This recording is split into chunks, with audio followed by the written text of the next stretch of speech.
Hi, everybody, it's Ethany, and welcome to Oracle Wednesday for a new moon in Taurus, the 22nd of April 2020, all the way through to next week, which I believe is the 29th of April. I did have to look at my calendar for 2020. I was able to do a video this week, which was pretty great. I am about to show you 3 piles of cards. And then you're going to pick the pile that you feel the most drawn to. You're going to come back, you're going to see this face, and I am going to go through all of the cards for you and give you your guided, downloaded, channeled divine reading for the week. If you want to know what decks I'm working with, wait until the end of the video when I do go through them. If you don't want to wait, you can always go into the description below where I have the link for everything as well. And let's get to it. So let's go see those piles of cards. Okay, my lovelies, here are the cards. So starting from left to right, pile number 1, pile number 2, and pile number 3.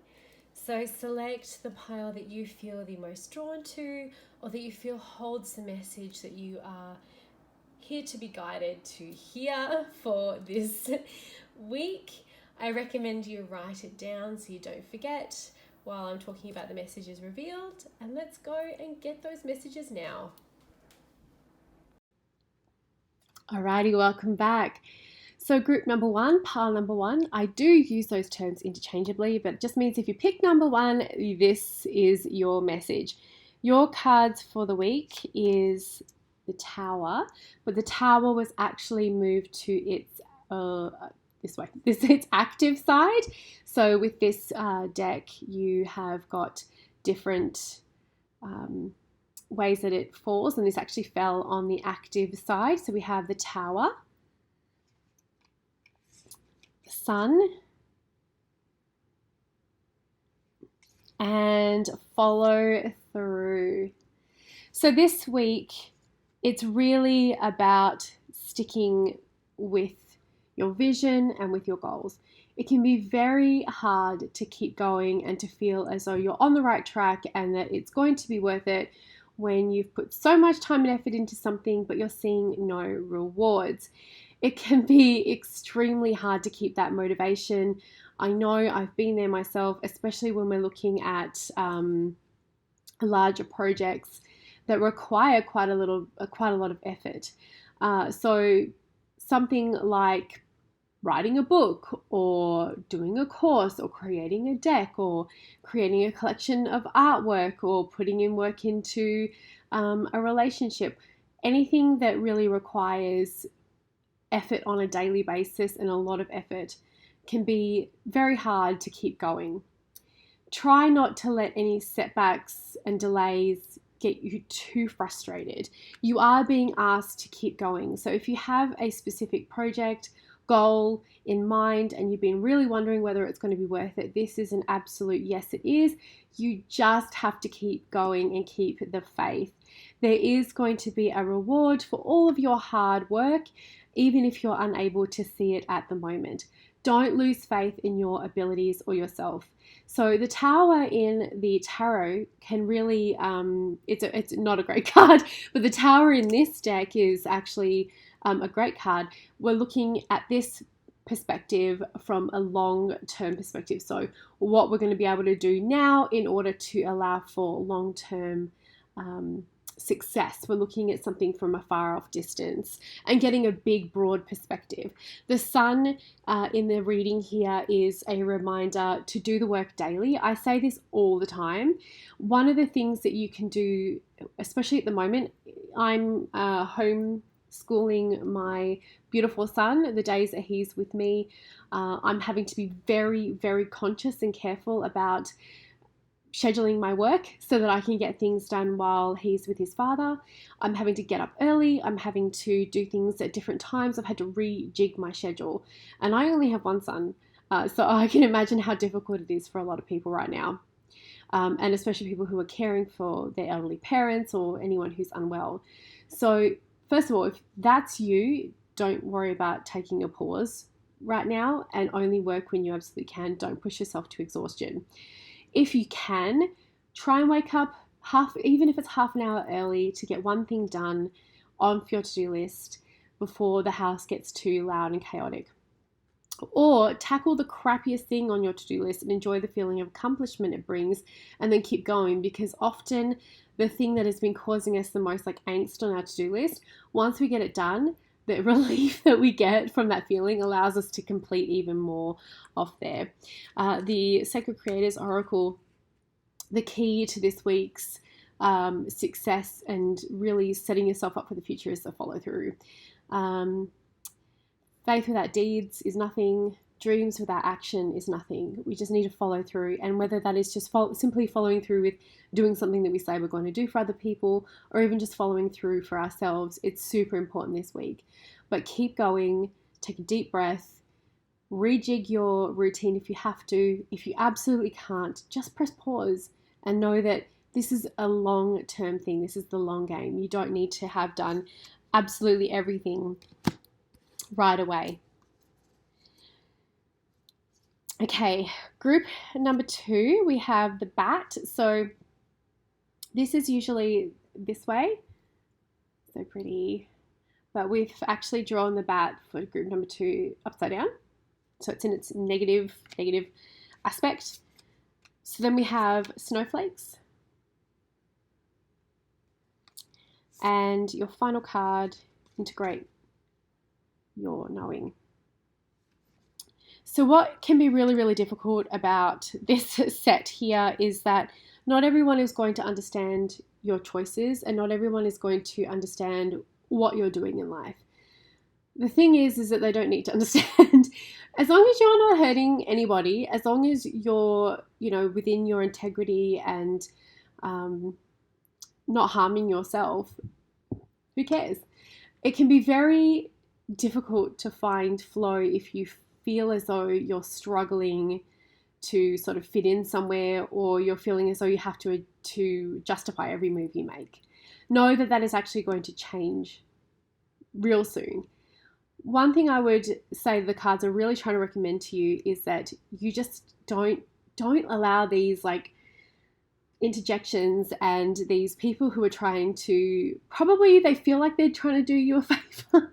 Most people have got the best intentions in mind when it comes to I'm just going to give you some unsolicited advice, and you're like, gee, thanks, Jan, is don't let it distract you. Don't let it be the thing that railroads you. People do not have to understand what you're doing. You are here to follow your own vision and follow your own heart. If you feel as though something is too good to be true though, or as though someone is not going to follow through on their promises, you really need to trust that as well. So on the flip side of that, if you're not finding that things are very difficult at the moment because people keep trying to interrupt your flow and they don't understand why maybe you're investing in your time into your side hustle, or you're doing something different right now, be really wary if someone is saying something is too good to be true, like if they're whispering sweet nothings of amazement in your ear. You need to trust your instinct. During this time, you are being tested to put your spiritual knowledge into practice. Don't let other people make you waver on your inner knowing. And that is the biggest key to this week for group number 2 or part number 2. You are really being tested in regards to integration of what you know. I remember this coming back to bite me in the butt a number of times throughout my life, where it's I know these things, I know that I should be doing this, or I know that whatever is happening, but the actual integration, that was a really uneloquent sentence, or I know the spiritual lesson behind it, but actually integrating that and walking that as a path is a very, very different thing. So this week, part number 2, you got to trust that even though things may not seem as though they are, they're working out, or that people don't understand, or that people are calling bullshit and you're actually really aware of that, just trust yourself. Anytime you feel as though you're getting a little bit off track, or your intuition is trying to tell you that something's not right, it probably isn't. You'll be very, very thankful to yourself that you've done that. I really hope that That made sense. I wrote a bunch of notes, but it's, we're going to press on. Okay. Group number 3, part number 3. I hate editing, so I'm not going to do it. Group number 3, part number 3. Your cards this week. Cosmos, and this is in the positive position. The Arch. And limitations inspire innovations. Okay. You are going to have to break down some walls this week. There is a lot more going on right now than you may even be able to see. And that it can be very difficult when you feel as though you're stuck. If you're very focused, if you're being very laser focused or on one specific outcome or goal, and that's great. Like, we do have to have focus. We do need to make sure we're following through. What can happen though is we get that tunnel vision and we stop looking at maybe easy ways of doing things or more experimental ways of doing things or outside input that can actually help us work smarter, not harder. Know that this week you're being asked to look at a broader perspective, looking at things that can actually help you move forward without having to do things the hard way. Try to explore unknown techniques, untaken roads, and try new things to get your breakthrough. There is a pathway for you, and it is going to be open to you if you just allow yourself to walk through it. And the way through that is with this limitations inspire innovations. Experimenting with things, experimenting new ways, or learning a new skill actually can help you discover new things, even if it doesn't turn out the way you planned. I mean, so many amazing discoveries have been by accident, for sure, right? If you hit a wall, use that big, beautiful brain of yours to find a way over it, under it, or through it. There's always a way if you have the will. It just may not be the way that you are, used to. And that can be a little bit frustrating as well, but there is more than one way to get things done. And it might be in your best interest to take a bit of a pause and actually meditate or pontificate. I like to take an issue that I have, or if I come up against a block or I'm not quite sure, I might meditate on it or take that and go for a walk and just let it simmer in the back of my mind and allow my other things to work on it, my subconscious or my passive energies to work on it. And if I'm doing something else, often it helps. That's why people have those epiphanies in the shower, because their bodies and their active minds are doing something else. So the creative part of themselves can come through and find a new way forward. That is kind of what you're doing. Hey, take your issue and go have a shower. I mean, you get a shower and you might solve a problem. Winner, chicken dinner. So this week, experiment. Trust that there is actually more for you if you allow that broader perspective. And any limitations that you've put on yourself are actually an opportunity to find a new way through. Okay, so the decks I'm using this week, the first one is the Pathfinder Oracle. I did recently unbox this on my channel, so you can go and take a look if you're drawn to this beauty of a deck. I have both the mini and the large version, and as you can see, if you didn't watch the unboxing video, what are you doing? It's a diamond shaped deck. You're meant to read it like that, so you'll see it also if you get this in your inbox, which you absolutely should be getting Oracle Wednesday in your inbox. You'll see which way everything went. There is always links to getting Oracle Wednesday in your inbox, so you don't miss out on my wafflings. So it's a really, really, really, it's a really, really stunning deck. I absolutely love it. I gushed over it the entire time I unboxed it. Spoiler alert, I love it. The second deck, Blinky Neck. I used all Oracle decks this week. Makes sense with it being Oracle Wednesday, eh? So this is a Curious Oracle, and this is by Holly DeFont. And I have also unboxed this video recently on my channel, or even though I've had it for a while. And this has a really beautiful, unique system. I actually used 2 decks, or maybe even 3 with the last one, but these have very specific. The Curious Oracle and the Pathfinder have their own system. And it was really fun.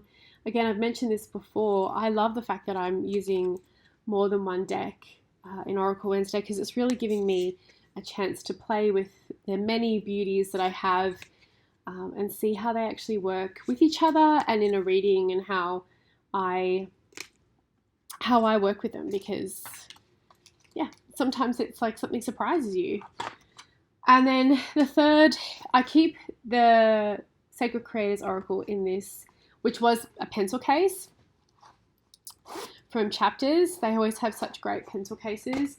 And the book is on my bookshelf, and the box is in, I have a big trunk full of all the boxes that I've kept for my working decks. I've done that video recently, because it's easier. It's easier for me to, it's easier for me to find. It's easy. It goes right. This one's right in my shelf next to me, so it's always very close. I adore everything that Chris-Anne Donnelly does. I'm a massive fan of hers. I haven't used this deck in Oracle Wednesday for a long time. Now this deck has its own system as well, whereas like the first 22 cards changes, 10 is the Wheel of Fortune. So it is really a beautiful stunner of a deck. I mean, Chris-Anne Donnelly is like, it's great. So this is the Sacred Creators Oracle. It's just a real, I mean, the guidebook is like so good.